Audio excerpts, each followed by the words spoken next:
آئیے کتاب رحمت سورہ الکہف اٹھائیں۔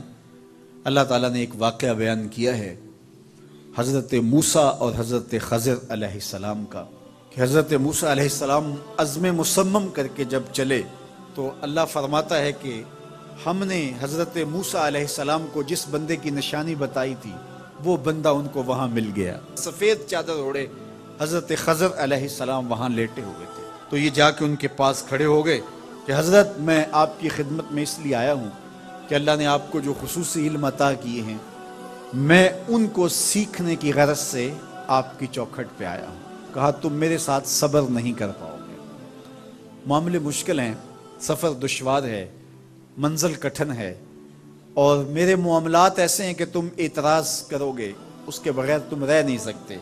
حضرت موسیٰ علیہ السلام نے کہا اگر اللہ نے چاہا تو آپ دیکھیں گے میں صبر کروں گا اور آپ کے کسی حکم کی کسی کام کی میں نافرمانی نہیں کروں گا، کسی کام کا انکار نہیں کروں گا۔ کہا کہ اچھا شرط یہ ہے کہ جو میں کروں اس پر تم اعتراض نہیں کرو گے، سوال نہیں کرو گے، یہاں تک کہ میں خود ہی نہ بتاؤں۔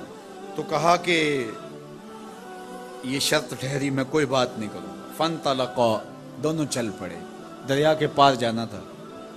جو کشتی کا مالک تھا، کشتی بان تھا، وہ حضرت خضر علیہ السلام کو جانتا تھا تو اس نے کرایہ بھی نہیں لیا، لیکن جب کشتی پر سوار ہوئے تو عصا مار کے حضرت خضر علیہ السلام نے کشتی کا ایک پھٹا توڑ دیا۔ تو بے ساختہ حضرت موسیٰ علیہ السلام نے کہا آپ نے پھٹا توڑ دیا، یہ سارے ڈوب جائیں؟ کہا میں نے کہا تھا نا تم میرے کاموں پہ صبر نہیں کر پاؤ گے۔ تو حضرت موسیٰ کو یاد آیا، کہا میں بھول گیا تھا، اس پر مواخذہ نہ کیجیے۔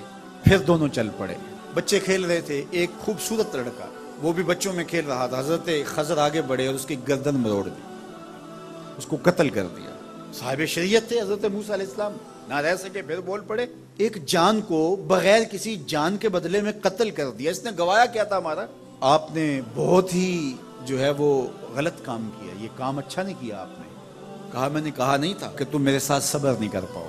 کہا ایک موقع اور دے دیجئے، اب اگر میں نے کوئی اعتراض اٹھایا تو پھر دوبارہ مجھے آپ اپنی صحبت میں نہ رکھیے، عذر تمام ہو جائے گا۔ پھر دونوں چل پڑے، یہاں تک کہ ایک بستی میں دونوں آئے تو آپ نے بستی والوں سے کہا کہ ہم مہمان ہیں، آپ ہماری مہمان نوازی کیجیے، کھانا کھلائیے۔ تو انہوں نے انکار کر دیا، کہا کہ ہم تو آپ کو بلایا نہیں ہے، آپ خود آئے ہیں، آپ اپنے کھانے کا خود انتظام کیجیے۔ گزر رہے تھے گلی سے تو ایک دیوار گرنا چاہ رہی تھی، تو جلدی سے اس دیوار کو مرمت کر دیا۔ کہا حضرت ہم اگر چاہتے تو اس پہ اجر لے سکتے تھے، انہوں نے ہمیں کھانا تک نہیں دیا اور ہم ان کی دیواریں سیدھی کر رہے ہیں۔ کہا اب تمہاری میری جدائی ہو گئی، تم نے یہ بھی اعتراض کر دیا۔ تو انہیں یاد آیا کہ وہ یہ بھی اعتراض ہو گیا، اب میں تمہیں بتاتا ہوں کہ یہ 3 کام میں نے کیوں کیے۔ اللہ اکبر۔ اب سنیے، قرآن ہمیں بتاتا ہے کہ ظاہری علم بھی ہوتا ہے لیکن کوئی باطنی علم بھی ہوتا ہے۔ کہا وہ پہلی بات کشتی والی سنو، یہ 2 مسکین بچوں کی کشتی تھی، ان کے گھر کا چولہا اس کی کمائی سے جلتا تھا۔ دریا کنارے کنارے ایک ظالم بادشاہ رہا تھا جو لوگوں کی کشتیاں چھین رہا تھا، ہم نے تھوڑا سا عیب لگا دیا، وہ ٹوٹی کشتی چھوڑ کے چلا گیا۔ اب وہ تھوڑے سے پیسے لگا کے کشتی مرمت کرا لیں گے، گھر کا چولہا جلتا رہے گا، بتاؤ اچھا کیا یا برا کیا؟ کہا رہی بات اس بچے کی جس کو ہم نے قتل کیا، اس کے ماں باپ مومن تھے، نیک تھے، صالح تھے، بچے نے بڑا ہو کے بہت برا ہونا تھا، ہم نے اس کو قتل کر دیا، اللہ اس کے بدلے ان کو بہتر اولاد دے گا۔ علماء تفسیر نے لکھا ہے اس بچے کے بدلے میں اللہ نے ان والدین کو ایک بیٹی عطا کی جس کی نسل سے 70 نبی پیدا ہوئے۔ دیوار کی کہانی بھی سن لیجئے، یہ شہر کے 2 یتیم بچوں کی دیوار تھی اور اس کے نیچے ان کا خزانہ تھا اور ان کا باپ بڑا نیک تھا۔ خزانہ دیوار کے نیچے ہے، دیوار گرنا چاہ رہی ہے، کسی معمولی دھکے سے گر جاتی۔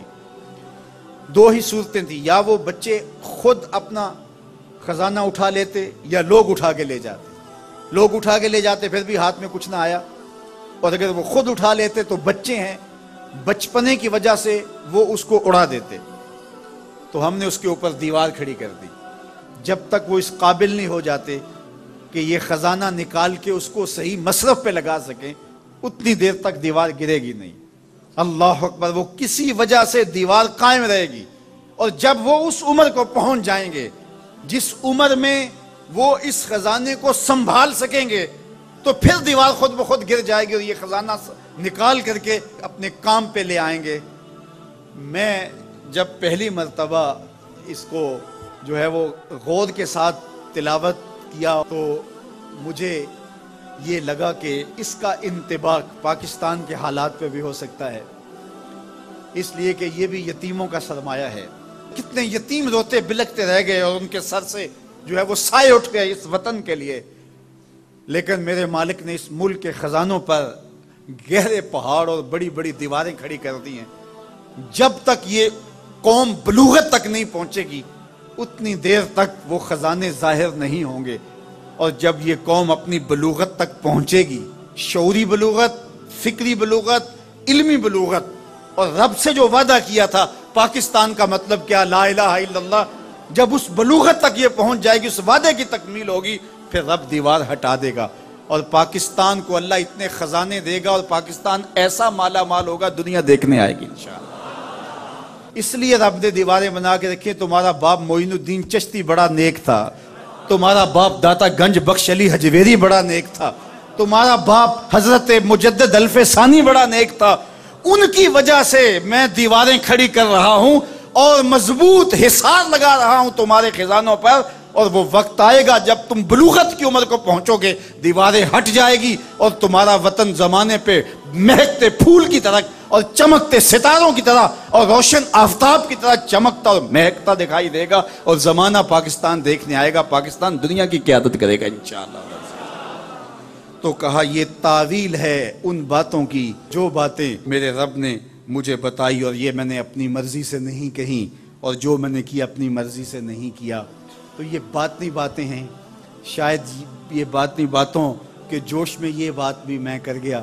وہ کیا کسی نے کہا تھا کہ بھری محفل میں ایک راز کی بات کہہ دی، بڑا بے ادب ہوں سزا چاہتا ہوں۔